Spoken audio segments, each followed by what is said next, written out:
Bonsoir tout le monde et merci aux abonnés Scandaria qui nous permettent de faire cet octogone. Ah oui, c'est quand même grâce à elles et eux qu'on peut faire ces octogones, ce qui justifie donc toutes les informations qu'il y a dans la deuxième partie pour nos abonnés. Encore merci à vous. Évidemment, dans la deuxième partie privée pour les abonnés, on parlera aussi de crypto-monnaie, de la montée du BNB, etc. Mais la grande actualité de cet octogone, en tout cas pour la version publique, c'est tout à la fois la nouvelle agression contre les systèmes antinucléaires russes. Et je dis bien agression puisqu'on a franchi une énième ligne rouge. Là, on n'est pas simplement dans de la conduite de la guerre classique. On a un système Voronezh, donc ce sont des systèmes de radar fixe qui permettent, avec une capacité à voir au-delà de l'horizon, qui permettent de voir arriver donc des tirs balistiques, des missiles intercontinentaux essentiellement. Et ça n'a rien à voir avec la guerre en Ukraine. Fondamentalement, on est vraiment sur une provocation qui est extraordinairement dangereuse et qui n'avait pas eu lieu depuis la guerre froide. Ça me semble être vraiment l'ouverture de cet octogone, à savoir, on n'arrêtait pas de nous parler de lignes rouges. Au début, on allait envoyer que très peu de matériel, je crois notamment des casques en Ukraine. Quand je dis on, c'est la France. Et puis, il y avait un certain nombre de fameuses lignes rouges qui ont été franchies, l'envoi de chars, l'envoi de ceci, l'envoi de cela, la capacité à frapper la Russie, l'escale pour les Storm Shadow. Donc. Et puis là, maintenant, on a eu un tir qui n'a pu être mené que par l'OTAN, bien entendu. L'Ukraine n'a pas les moyens de conduire ce genre de tir sur une station radar Voronezh russe, c'est-à-dire en gros les yeux d'une guerre nucléaire. Donc, je sais pas, c'est comme si vous aviez un boxeur qui mettait un jab dans l'œil de l'adversaire. L'adversaire verra moins bien et au 15e round, il peut perdre le match. Or, le 15e round nucléaire, c'est la fête nucléaire globale. Et on s'en rapproche de façon très désinvolte. Ça me semble complètement délirant, mais c'est ce que l'on voit. Et je voulais ouvrir cet octogone là-dessus. Même si, alors il y a la rhétorique, bien sûr. On a parlé de ce général russe, cet analyste russe qui, sur la télé nationale, a clairement dit, voilà, la Pologne, ça j'en ai parlé donc avec Régis Le Sommier sur ma chaîne, où il a clairement dit, voilà, la Pologne, si jamais il décide d'entrer dans la danse, ils ont à peu près 20 grandes villes. Si on met 2 ogives par ville, ça fera 40 ogives. Et c'est à peu près une salve d'une division Iskandar. Donc, on commence à être quand même dans un vocabulaire assez précis. Je ne comprends pas à quel point le niveau d'irrationalité a pu monter aussi haut, mais surtout quand on se dit qu'en face, on a Macron président de la République, ce qui est déjà une blague en soi, mais on a Gabriel Attal, Premier ministre, et Stéphane Séjourné, ministre des Affaires étrangères. Voilà, que dans un contexte où la France n'aura jamais été aussi proche d'une guerre nucléaire totale, on a Emmanuel Macron qui, aux commémorations du débarquement, nous balance tranquillement qu'il faut envisager d'envoyer des troupes là-bas et que en face, on a un Poutine qui est de plus en plus précis et qui fait passer des messages précis quand il peut pas les donner lui pour pas affoler les bourses du monde entier, etc. Qui fait passer des messages assez clairs, quoi. Oui, nous, on a fait des wargames nucléaires, beaucoup plus que vous. On a une expérience de la guerre nucléaire qui est très supérieure à la vôtre. On a des vecteurs nucléaires qui sont infiniment plus développés que les vôtres. Et au bout d'un moment, sachez que, et ça c'est Poutine qui l'avait dit en interview, la rue de Saint-Pétersbourg m'a appris une chose: si jamais le combat est inévitable, frappe fort et frappe le premier. Donc, les Russes qui ne sont pas du tout tenus à une politique de la première frappe, l'absence de première frappe, une politique de frappe de riposte uniquement, pourraient tout à fait frapper les premiers. Et ils ont le plus gros arsenal nucléaire au monde maintenant devant les États-Unis, avec les meilleurs lanceurs du monde. Et nous, on continue à les asticoter comme des gros teubés, sans plan particulier, et donc l'OTAN a fracassé un système de détection avancée des frappes nucléaires Voronezh. Ça n'avait pas été fait pendant la guerre froide. Si les Américains avaient fait ça pendant la guerre froide, c'était la guerre. S'il y avait eu une frappe, j'insiste, je ne peux pas être plus clair, si pendant toute la guerre froide, il y avait eu une frappe de l'OTAN sur un système de détection avancé des Russes, c'était la marave nucléaire. Donc là, on peut dire ce qu'on veut sur Poutine, mais il est infiniment plus réservé et stoïque que Khrouchtchev, qui était pourtant déjà bien plus stoïque que Staline, que Andropov, que même Yeltsin, en fait. Yeltsin qui a été à 2 doigts d'appuyer sur le bouton nucléaire. Alors certes, le mec, il était à 2,5 grammes à peu près toute la journée, mais il était à 2 doigts d'appuyer sur le bouton nucléaire quand on avait eu une sonde norvégienne qui avait qui avait été tirée pour analyser la haute atmosphère, et puis ça avait été pris pour un tir nucléaire. Et on avait eu comme ça donc une tentative, la possibilité d'une riposte par Yeltsin. Donc, je veux dire, Poutine, faut pas oublier que son opposition, la vraie, pas Navalny, hein, Navalny, dont je rappelle qu'il a été complètement admis maintenant dans les médias de grand chemin américains, que c'est pas Poutine qui a commandité son assassinat, si tant est que ce fut un assassinat, on en a parlé dans l'octogone précédent. Mais son opposition, la vraie, considère que Poutine n'est pas assez musclé. C'est quand même fou. Enfin, Poutine est considéré comme trop tendre par sa vraie opposition. Et ça m'inquiète évidemment. Donc en un sens, on est content qu'il soit là parce que j'insiste, sous Khrouchtchev, sous Brejnev, sous Andropov, si l'OTAN avait fait tomber une station de détection avancée des frappes nucléaires, c'était la guerre nucléaire totale. Là, l'OTAN a fait une frappe sur une station Voronezh. Les Russes ont passé des décisions, fait monter leur rhétorique, mais n'ont rien fait. C'est quelque chose de tout à fait frappant. Enfin, donc l'autre actualité forte, bien sûr, c'est la condamnation de Donald Trump, les multiples condamnations ubuesques. Alors rappelez-vous toujours la loi de Wittgenstein, hein, qu'on l'aime ou qu'on l'aime pas, Donald Trump. On voit vraiment là que le système juridique américain a été complètement militarisé et politisé.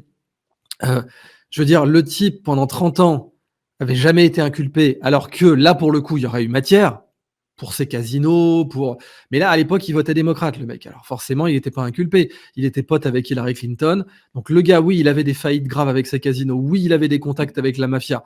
Oui, aucune inculpation, zéro. Le gars devient président des États-Unis, parle de la corruption du clan Biden, parle de la corruption avancée du clan Clinton. Il se prend, je crois, 94 enquêtes, 34 condamnations, dont des condamnations criminelles, donc ce que les Américains appellent des felonies.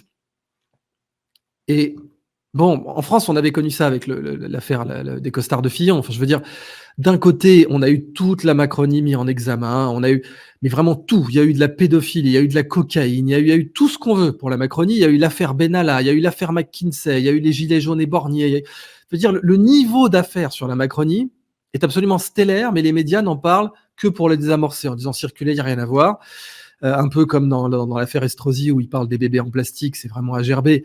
Vous avez BFM TV qui écrit le parquet se dessaisit de l'affaire. Non, la vraie info, c'était au profit du parquet de Paris, bande d'enfoirés. C'était pas on titre le parquet se dessaisit de l'affaire, sous-entendu, il n'y a rien. Non, c'est au profit du parquet de Paris, sous-entendu, c'est bien pire. Et là, évidemment, quand vous êtes un journaliste jaune, vous écrivez le parquet se dessaisit de l'affaire. Pour toutes les affaires de la Macronie, c'est la même chose. C'est-à-dire que à chaque fois, on a du damage control, on en parle un petit peu, puis c'est réglé. Alors que pour Fillon, un éventuel emploi fictif de sa compagne, de sa femme, alors que bon, on sait très bien comment fonctionne le Parlement, où en effet, les bons députés qui font ça, ils ont la malice de ne pas embaucher leur femme, ils embauchent la femme d'un collègue. Comme ça, il n'y a pas d'emploi fictif, vous comprenez. Fillon n'a pas fait ça. Bon. Mais les costards et ça, et le mec a été flingué sur place, empêché de se présenter pour ça.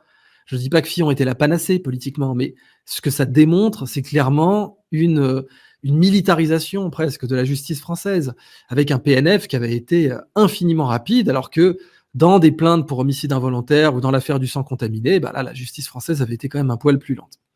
Alors certes, on peut quand même reconnaître à la justice française qu'elle n'a pas assez de juges, qu'elle n'en a vraiment pas assez, mais bon, dans ce cas-là, pourquoi donner une priorité absolue dès que c'est médiatique? Je me souviens aussi d'un cas qui m'avait été décrit par l'excellent avocat Massimo Bianchi. Alors si vous savez pas qui est Massimo Bianchi, un des avocats du professeur Raoult, moi, si je devais le résumer en une phrase, c'est pas compliqué. Si vous entrez dans une salle et que vous voyez Gengis Khan, Staline et Vlad l'Empaleur dans la cuisine, c'est qu'ils sont en train de faire un sandwich à Massimo Bianchi. Et Maître Bianchi m'avait bien expliqué une chose assez simple, c'est que la justice française, en termes d'accordéon, d'élasticité, si vous voulez, On a eu une plainte pour maraboutage d'un footballeur français. Je déconne pas, c'est arrivé. Mais il y a eu une enquête, bon sang. Vous avez 2 procureurs, pas un, 2 juges, pardon, juges d'instruction saisis, 2 juges d'instruction saisis pour l'affaire du maraboutage d'un footballeur. Mais on sait d'entrée de jeu que ça peut aboutir nulle part. Il y a pas dans le code pénal français d'article sur le maraboutage. Mais comme c'était médiatique, comme les médias en avaient fait un cake, 2 juges d'instruction saisis. Mais je sais pas si vous vous rendez compte du niveau de connerie. Donc, on voit quand même que dans une France qui a pas assez de juges, bah, il y a eu une priorité sur l'affaire Fillon, il y a eu une priorité sur le maraboutage. Évidemment, il y a eu un non-lieu, parce qu'au bout d'un moment, les gens se sont quand même rappelés que la République ne reconnaît pas le maraboutage, et que de toute façon, quand bien même elle l'eût reconnu du jour au lendemain, il n'y a pas d'article du code pénal pour ça, désolé. On voit qu'il y a quand même évidemment une fameuse justice à 2 vitesses. Dans le cas Trump, qu'on l'aime ou qu'on l'aime pas, le mec, il a pas fait la guerre. L'économie américaine, le taux de chômage aux États-Unis était très très inférieur quand il était président. Alors certains diront oui, mais c'était la conjoncture. Ok, tout se discute. Je veux dire, je vais pas. Moi honnêtement, je voterais Kennedy là. Si j'avais le droit de vote aux États-Unis, je voterais Kennedy. C'est clair et net. Pour moi, la question se pose même pas. Je voterais Robert Kennedy. Et Robert Kennedy qui défend Trump d'ailleurs, bizarrement, alors qu'il est démocrate, le mec. Il n'aura pas a priori l'investiture du Parti démocrate, mais il est démocrate. Sa famille est démocrate. Et Robert Kennedy dit lui-même, bon, peut-être que Trump est coupable. Mais là, on a vraiment une instrumentalisation de la justice qui est inacceptable. Donc rappelez-vous la loi de Wittgenstein, quand on mesure une règle avec une table, pardon, j'anticipe, quand on mesure une table avec une règle, on pourrait aussi bien mesurer la règle avec une table. Quand vous avez un Trump qui, quand il faisait des conneries avec ses casinos, aucune inculpation, aucun problème, tant qu'il fréquentait la nomenclatura démocrate à New York, il lui arrivait rien du tout, le mec, rien, alors que pourtant les faillites de 6 casinos, ses liens avec la mafia, enfin, là, il y avait vraiment matière à enquêter. Et quand il est devenu président, qu'il a demandé à enquêter sur les affaires de corruption de la famille Biden qui sont avérées, je veux dire, entre la cocaïne à la Maison-Blanche et le portable de Hunter Biden et les trucs où il a plaidé coupable pour des petits faits véniels, à chaque fois c'est du damage control, c'est de fraude fiscale, etc. Je vous parle même pas de l'affaire Epstein. C'est-à-dire que pendant qu'on a les jurés de la Seine, les jurés de l'État de New York, en l'occurrence, qui ont planché sur 34 délits et crimes de Donald Trump, on n'a toujours aucun client du réseau Epstein qui est inculpé. C'est magnifique. Je veux dire, là, on parle quand même de viol d'enfants pendant plus de 30 ans, avec un réseau international, avec un compromat, et non. Non, ben là, non. D'ailleurs, même je rappelle que Epstein s'est suicidé, donc là aussi, il n'y a pas d'enquête particulière. Non, mais la justice américaine a des priorités qui sont tout à fait intéressantes. Alors, je vous lis la dépêche. Donald Trump a été reconnu coupable à son procès pénal à New York, une première pour un ex-président américain. C'est exact, alors que bon sang, des présidents corrompus dans l'histoire américaine, il y en a eu quelques-uns.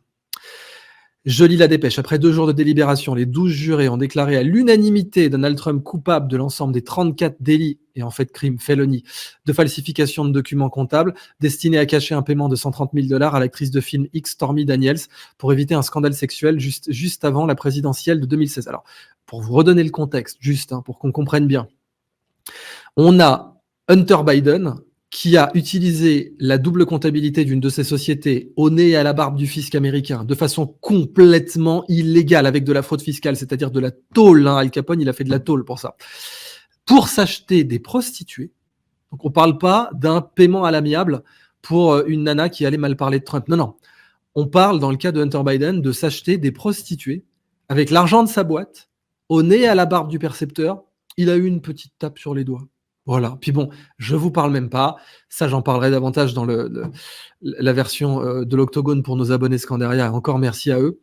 D'AMC, GameStop, etc., qui reviennent aujourd'hui sur le devant de la scène et qui montrent à quel point Wall Street est corrompu, qui montrent à quel point on a des trucs bien plus graves que les fraudes comptables présumées maintenant, avérées d'après les jurés de l'État de New York de Donald Trump.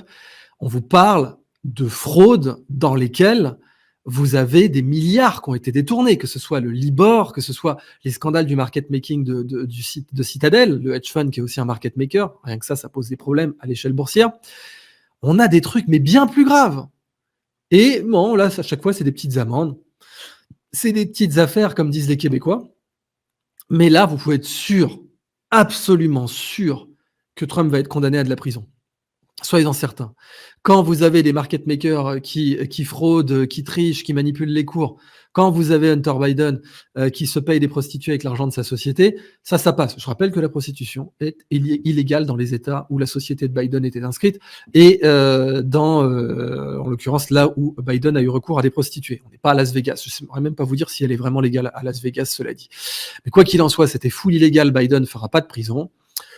Trump, vous pouvez être sûr et certain que le but est de faire en sorte qu'il se présente avec une tenue orange.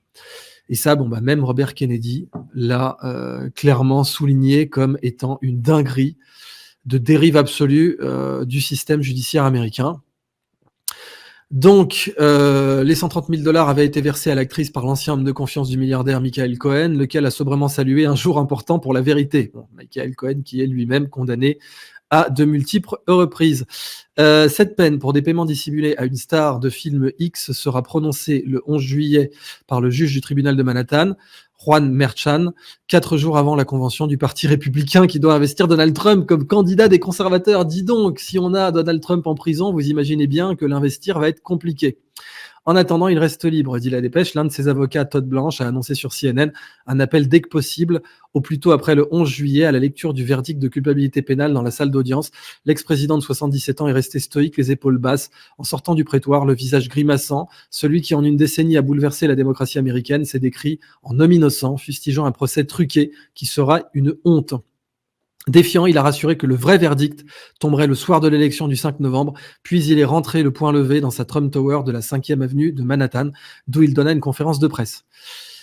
L'influenceur en économie Gregor Capital commenta ce verdict sur le réseau X. La première condamnation pour crime d'un ancien président américain ne concernait pas les guerres en Irak, en Afghanistan, les coups d'État illégaux de la CIA, les mariages percutés par des drones, l'espionnage des Américains. C'était parce que Trump a mal classé un paiement de 130 $ à une star du porno.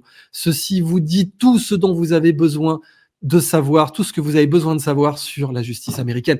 Je suis tout à fait d'accord. C'est-à-dire que, bon sang, des crimes commis par des présidents américains, il y en a eu.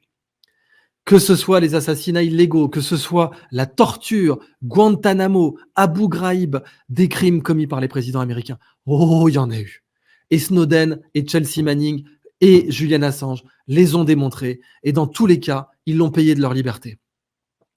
Et la première fois dans l'histoire des États-Unis qu'on a un président américain qui est condamné au pénal, pas de 1, de 34 chefs d'accusation, c'est pour une affaire de hush money dans la comptabilité de sa société, qui en plus est légale si c'est déclaré autrement, concrètement.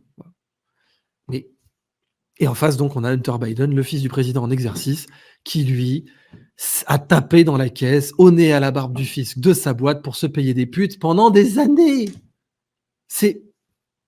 Bon, je ne sais pas vous dire à quel point c'est grave. Donc, en effet, je voulais en faire l'autre information principale de cet octogone. Alors, dépêche suivante, le Pentagone accuse la Russie d'avoir déployé une arme spatiale sur la trajectoire d'un satellite américain.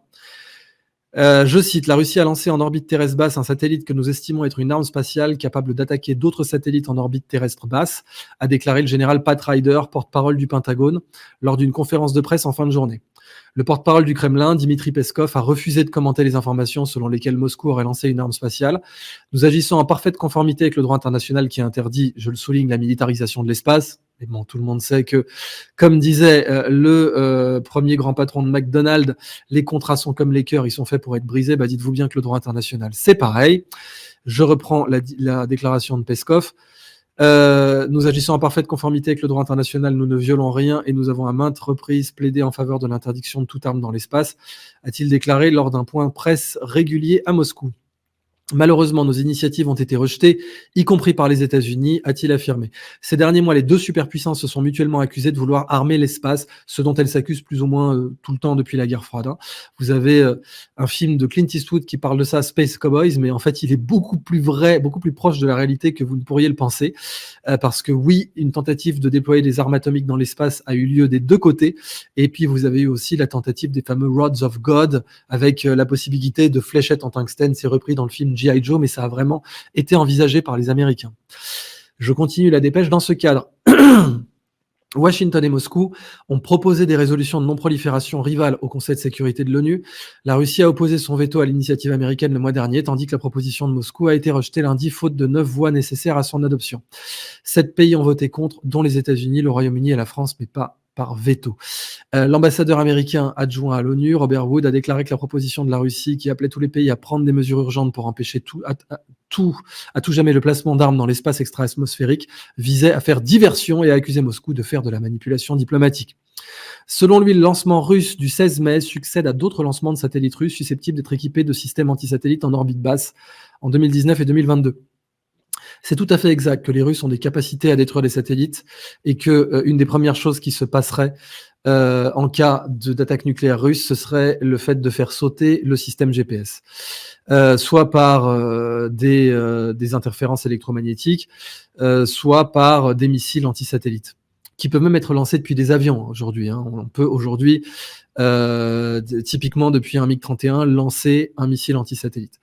Pas pour un satellite géostationnaire, mais pour différents satellites en orbite moyenne ou basse, on peut aujourd'hui utiliser un missile pour les flinguer. Donc oui, en effet, les Russes ont la capacité et ont augmenté depuis plusieurs années leur capacité à abattre des satellites de l'OTAN et à faire la guerre dans l'espace.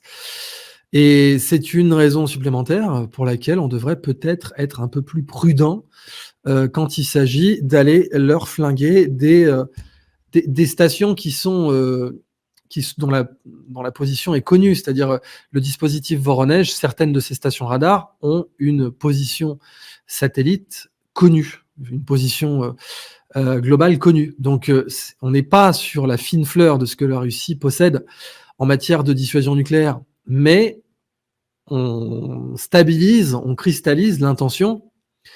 Toujours pour reprendre la métaphore pugilistique, la métaphore de boxe, quand Mohamed Ali avait demandé à Cus D'Amato, le futur entraîneur de Mike Tyson, des conseils pour affronter George Foreman, Cus D'Amato lui avait dit « Tu dois lancer tes premiers coups avec de mauvaises intentions, with bad intention ». Et c'est ce que dira Cus D'Amato plus tard à Mike Tyson, « Tu dois frapper with bad intention ». Là, l'intention de l'Occident a été communiquée clairement à la Russie, qui a le plus grand territoire au monde, on ne le redira jamais assez, et qui a le plus grand arsenal nucléaire au monde, en qualité comme en quantité. Je ne sais pas si c'est intelligent de faire ça, je ne sais pas. Voilà, si vous voulez vraiment déclarer la guerre nucléaire à la Russie, ne faites rien et envoyez tout d'un coup. Mais envoyer des petites piques comme ça, on te fait sauter ton système, on déclare qu'on va envoyer des troupes par-ci, par-là, on ramène des F-16 qui peuvent en effet emporter les ogives nucléaires. Ça, c'est pas forcément très intelligent face au pays qui est littéralement le mieux préparé au monde à la guerre nucléaire.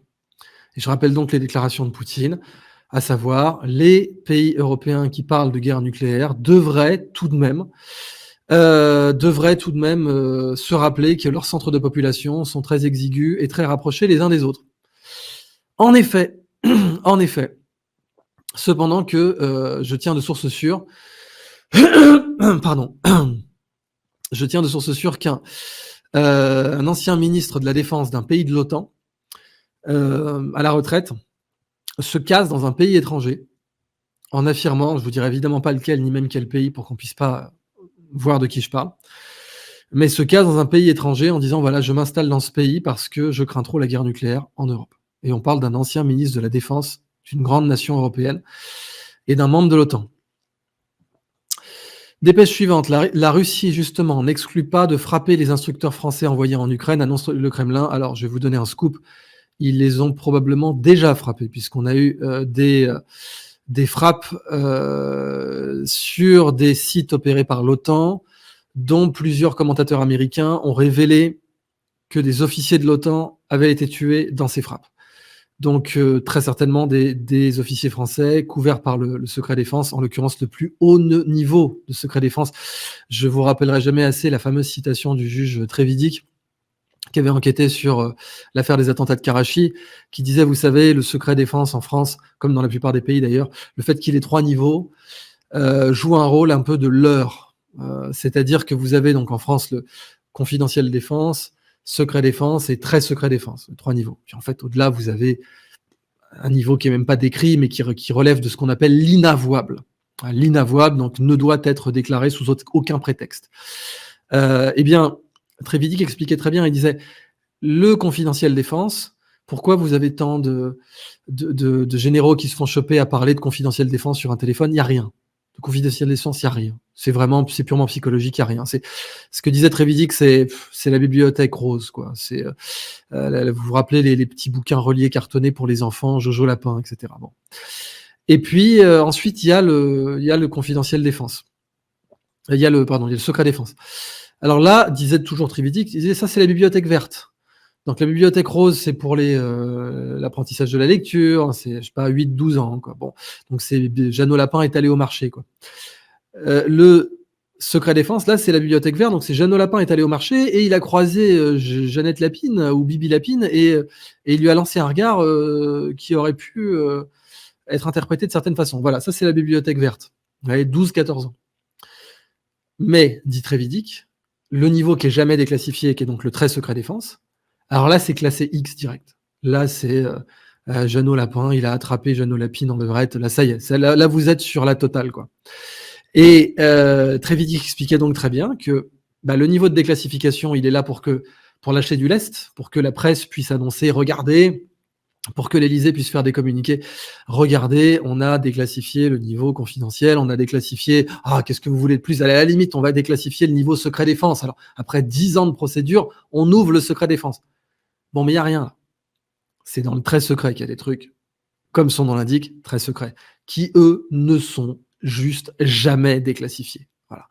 Donc, imaginez bien que des instructeurs français qui se seraient fait tuer par une frappe russe du côté de Lviv, ce qui est hautement probable, si jamais c'était le cas, ce serait très secret défense. Donc jamais déclassifié, donc jamais dans la presse. Bon. Alors, je lis la dépêche. Aucun instructeur s'occupant de la formation des militaires ukrainiens n'a d'immunité face aux frappes, a déclaré toujours le porte-parole du Kremlin, Dimitri Peskov. Peu importe qu'il soit français ou non, a-t-il ajouté. La semaine dernière, le commandant en chef de l'armée ukrainienne, Oleksandr Syrsky, a affirmé que la France allait envoyer prochainement des instructeurs afin de former les troupes de ce pays qui fait face à une offensive russe depuis février 2022. Le ministère ukrainien de la Défense avait cependant précisé peu après que l'envoi d'instructeurs était toujours en discussion. Voilà, il y a eu une rétractation. Donc, vous avez le commandant en chef de l'armée ukrainienne qui dit ça, et puis ensuite, on se rétracte pour dire non, on n'est pas sûr, mais en fait, c'est bien le cas. Officiellement, la France ne dispose pas de militaires assistants ou formant les forces ukrainiennes en Ukraine. Le président Emmanuel Macron a évoqué à plusieurs reprises la possibilité d'envoyer des troupes occidentales pour aider Kiev, suscitant la controverse parmi ses alliés ainsi que la colère de la Russie. Le projet d'une coalition européenne d'instructeurs militaires pour former les troupes ukrainiennes en Ukraine, souhaité par la France et discuté entre Européens, mais apparaît toujours loin d'être finalisé. De nombreux pays s'interrogent sur ses conséquences vis-à-vis de Moscou. Bah oui, merci de vous interroger, ces nombreux pays.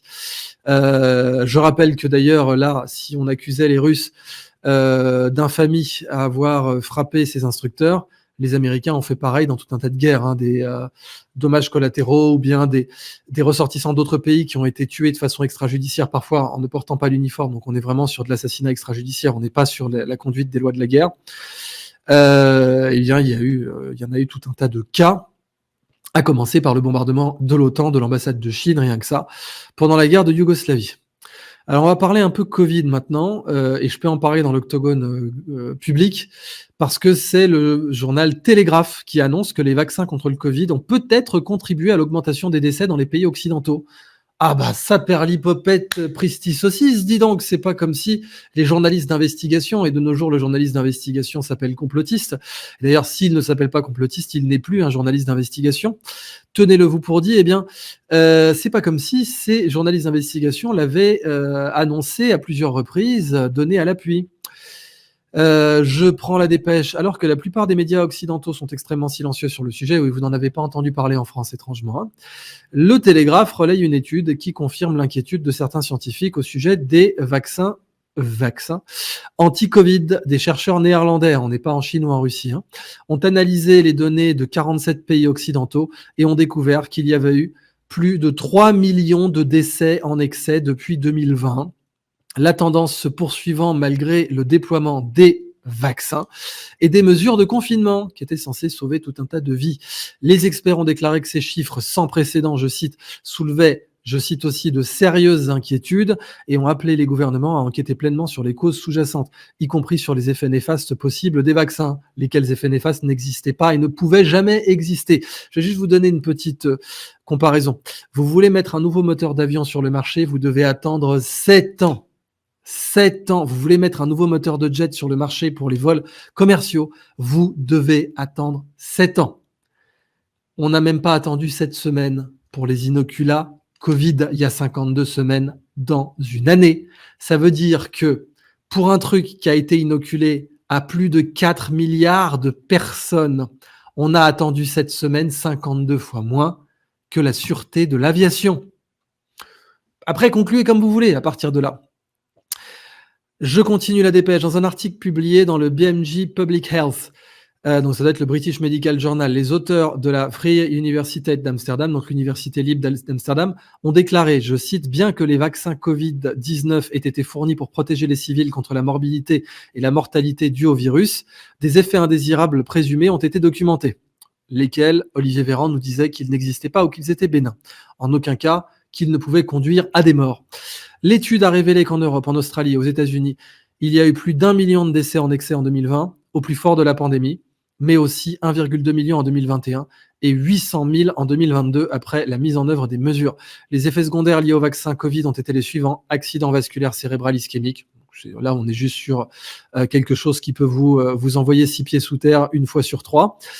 Syndrome coronarien aigu, hémorragie cérébrale, maladie cardiovasculaire, coagulation, hémorragie, troubles gastro-intestinaux et de la coagulation sanguine en toute tranquillité, mais vraiment en toute tranquillité. Donc, bon, voilà, je sais pas comment vous le dire autrement là, mais on a atteint un niveau de connerie remarquable et c'est le Télégraphe qui en parle, au même titre d'ailleurs que il faut rappeler que c'était en Royaume-Uni, genre en Allemagne, Angela Merkel à l'époque s'était excusée pour la gestion du Covid et la presse allemande s'était excusée.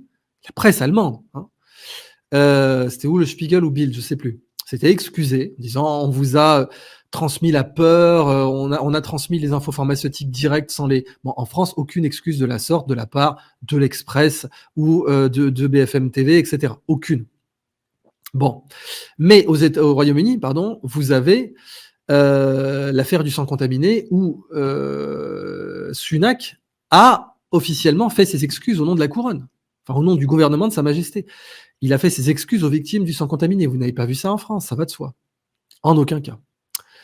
Allez, Moyen-Orient maintenant. L'Espagne, l'Irlande et la Norvège reconnaissent l'État de Palestine. C'est en effet quelque chose de fondamental qui prouve que Netanyahou a foiré sur toute la ligne, même pour sa base électorale.